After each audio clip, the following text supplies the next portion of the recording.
One key thing for me, I think, is that knowing that I'm not alone, that's really important. I'm fortunate because I get to breastfeed. In that process, it becomes a comfort. And so, if it's the bottle, whatever it is that's needed, and during the nighttime, we have lots and lots of hands in the house, so we're able to pass him on. We're fortunate, does not have the flu. Made sure to go to the doctor and get diagnosed, because sometimes it could be fluid on the lungs, it can be the flu. It's always from somewhere, so always get a diagnosis. Now, for us in our society, traditional medicine is based on the process of antibiotics, ibuprofen, and you can do a lot of probiotics in that process. I think as this is number 9, we had to learn through the process. I think for us in the beginning with number 1, he had 105 temperature. We bathed him in the tub. We put garlic in his sock. And again, that was in 1994. So we were fresh and new in the process of holistic health and the concept of not believing in pharmaceuticals to help us cater to and tend to, I would say overall though, just the health and welfare of the children, our children. So those were our views.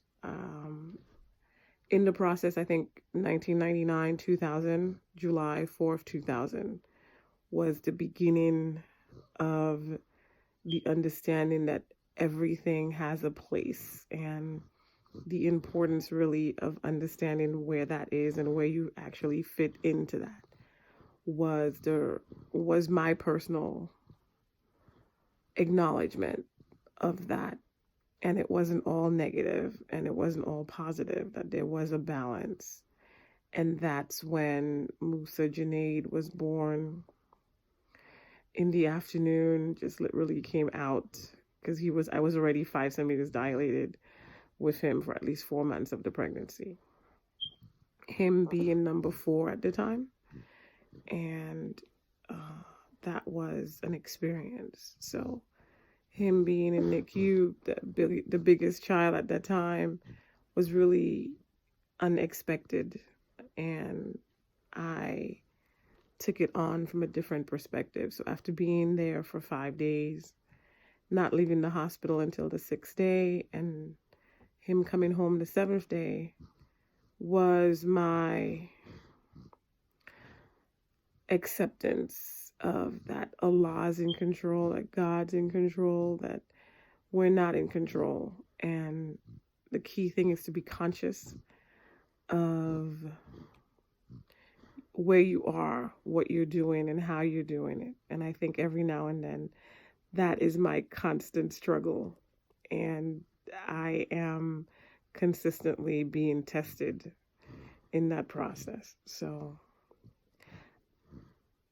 it's important to share and to let people know that these things are, a lot of times, our perception and our reality are really different.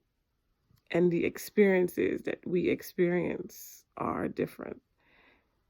On top of that, one of the blessings of this existence is that we have a higher spiritual entity that we claim to.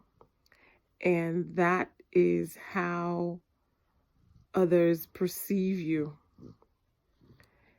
And when it is positive, you have to uphold that positive place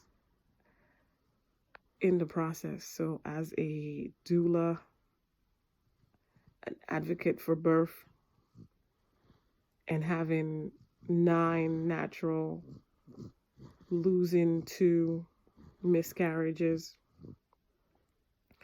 I have to really be thankful for the whole experience. It has given me insight into what each and every one of us women go through, from those who have to not having any. And each experience, it's your personal journey. And because my journey is this way, that doesn't mean it's better than your journey. So embrace your journey, be conscious of your journey, and be there to nurture your journey, regardless of where you're coming from or where you are now. Just hold on and embrace your journey.